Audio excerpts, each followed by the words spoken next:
Everyone is speaking out about this. Last night, Mathew Schaefer took multiple dirty hits against the Boston Bruins, and this has a lot of Islander fans calling for the team to acquire a true enforcer. We're going to break that down on this episode of Islanders Digest, really talk about if the Islanders need an enforcer and also what needs to be done to make sure players like Mathew Schaefer are protected in this lineup. Let me know right off the bat in the comments if you think the Islanders need a true enforcer in this lineup. This is a discussion we've had multiple times on this channel. I definitely think the Islanders do need to make changes for the fourth line. Whether or not that's an enforcer, though, we'll get into it on this episode of Islanders Digest. But let's first talk about the hits and really how the Islanders responded. Because for the record, the one thing we do need to talk about is the Islanders responded very well. This is not a situation where Mathew Schaefer was getting completely beat up behind the net and the Islanders did nothing about it. Anthony Duclair, credit to him,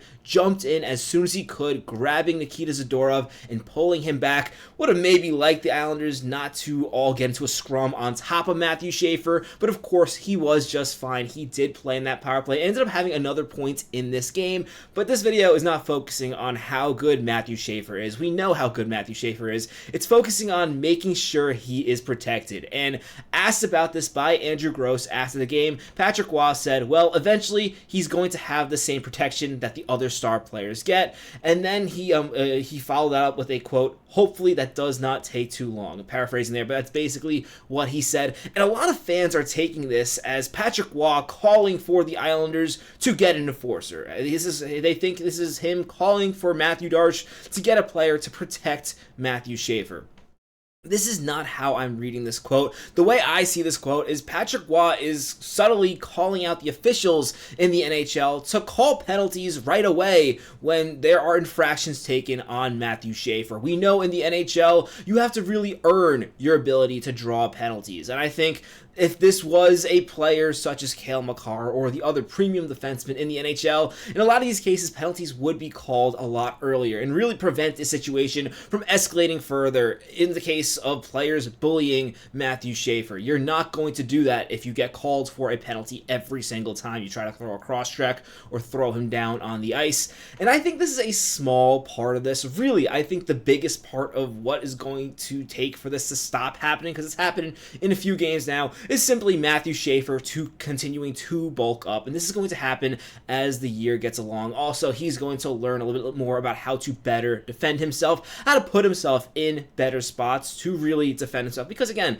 Mathew Schaefer is definitely one of the smaller players in the NHL right now in terms of his weight, but he's not the smallest. There are other ways to protect yourself. You got to get a little better with your stick, and just making sure protecting yourself in that way, whatever you can against a monster like Nikita Zadorov. But I think that's going to be a big part of what needs to be done, because and you might disagree with me, and let me know in the comments, I don't see an enforcer as the solution to this problem. I know everyone's like, oh yeah, you need a big player to go out there and fight. And we'll talk about a little about that more later. A big fight there doesn't change the fact that he already took 3 checks down into the ground when the puck is nowhere in sight. Just brutal cross checks there. That's not going to change anything. In fact, a lot of times enforcers tend to bring that game out a bit more. And while this is about the Islanders stepping up for Schaefer, which for the record, every time he has faced situations like this, the Islanders have came in and piled on the other team. They've made it very clear that you should not touch Mathew Schaefer. But I don't think an enforcer necessarily helps that. And a big part of that is I just don't think there are that many enforcers out there in the NHL, and there's a good reason for this. It doesn't really work the way it used to.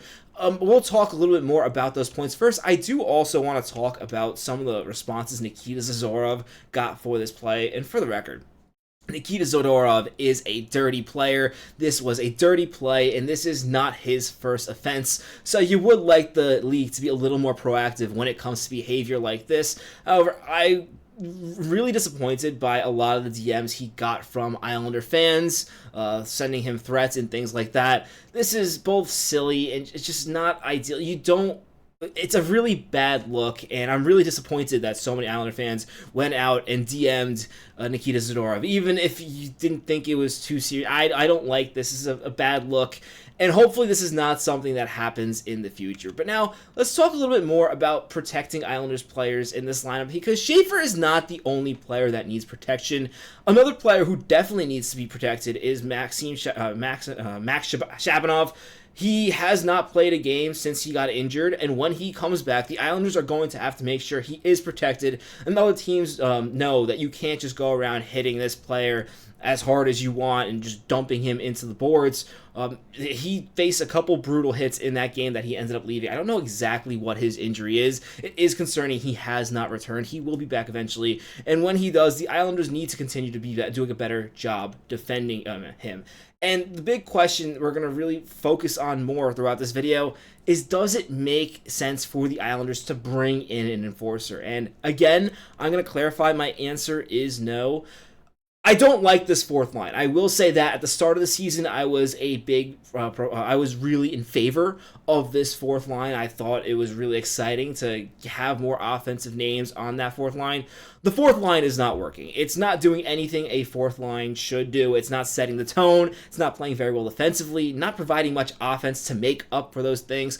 Really, I hate to make this another video about Casey Cizikas not looking like Casey Cizikas, but at this point, I don't think Casey Cizikas is an NHL every night center. I think he can still provide something on the wing, but really, he has started to show his decline. Kyle McLean, I think, is an okay fourth line center. Again, the Islanders are not going to be adding here, trying to make this fourth line as good as it possibly can be. Frankly, if the Islanders are going to add in any position, it's not going to be at the fourth line. They have some other glaring issues, but I don't think Duclair is a good fit for a grinding type line. And this is where a lot of the comments for the Islanders to bring an enforcer are coming from. And for the record, Anthony Duclair, again, did a very good job in that game protecting Mathew Schaefer, jumping on Zadorov right away. Kind of crazy that he had to jump up and pull him back, but he did his job. Even though it was a big, scary player, he did that. But here is where I just don't agree with the idea of bringing in an enforcer. And I start with just the simple point, who are you going to bring in? Who in the league is going to come in and be the enforcer for the Islanders? There's not that many of these players left in the NHL because they're not effective. People keep on bringing up Ross Johnston. Look, Ross Johnston was a huge liability for the New York Islanders. He was genuinely unplayable for most nights, and while he has been better in Anaheim, that's because players like Ross Johnston only played 4 to 5 minutes a game, because if they play any more than that, they're gonna hurt the team. And this is the biggest problem I have with players who are enforcers. They're not going to be on the ice, and I think Stefan Rosner did a really good job pushing back the idea of the Islanders acquiring an enforcer. Don't get me wrong, I love big physical players. I really want the Islanders to look at bringing in more of that on the fourth line, just because that's more what a fourth line should provide if it's not providing any offense or any defensive ability. And with the Islanders fourth line, it simply is not. It is a complete liability out there. But when it comes to enforcers, Stefan Rosner makes a couple good points.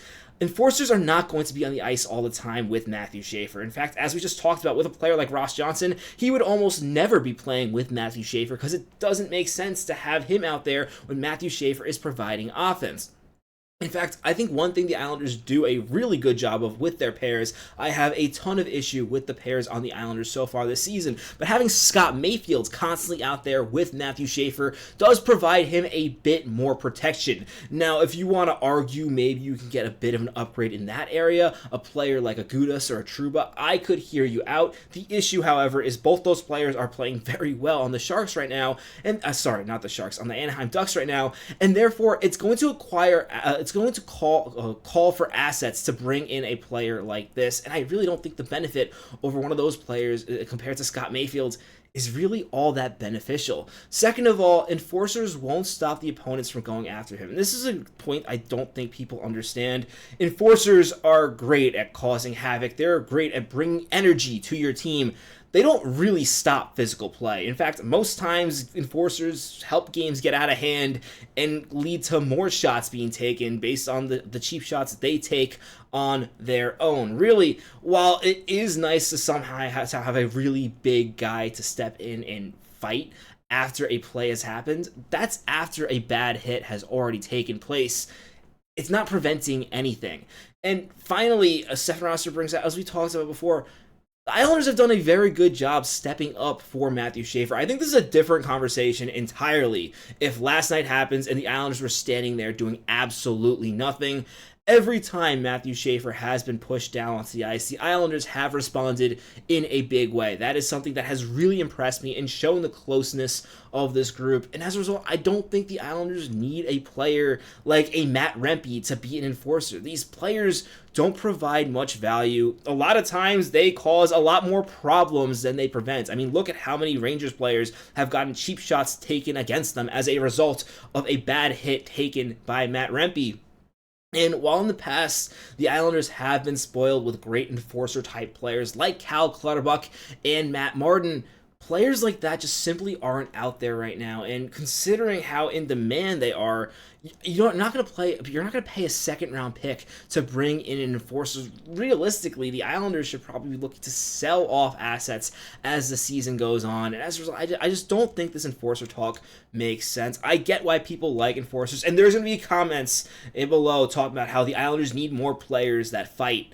There are not that many fights in the NHL. It's not a big thing, and when a fight needs to happen, players like Anders Lee, players like Scott Mayfield are willing to step up and fight to protect their teammates. The reason why you did not see a fight last night was because Nikita Zadorov did not want to fight. Scott Mayfield tried to fight him, and he tried to back off to Tanner Jeannot.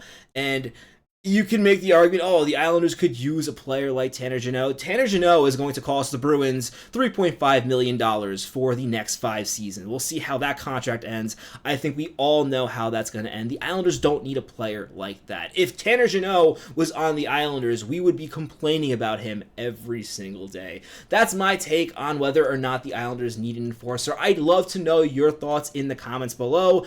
It is something interesting. I would be open if, say, a player who plays a more physical game is put on waivers. I would be open to the Islanders acquiring that type of player. I don't think Gatcomb really fits that role, which is why he's down in the AHL. But if they can get a player other than Sipilkov for the fourth line, who's a scratch right now, but at this point, while I do want Sipilkov to get a chance higher up in the lineup, he absolutely has not deserved it at all. And really, it's hard for me. It's sad because I love this player so much.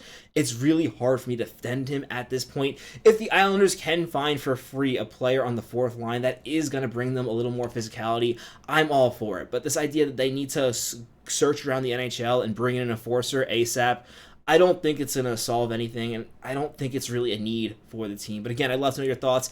As always, if you haven't already, be sure to subscribe to the channel. I'm your host, Patrick Nilan. Catch you on the next episode of Islanders Digest. Let's go, Islanders.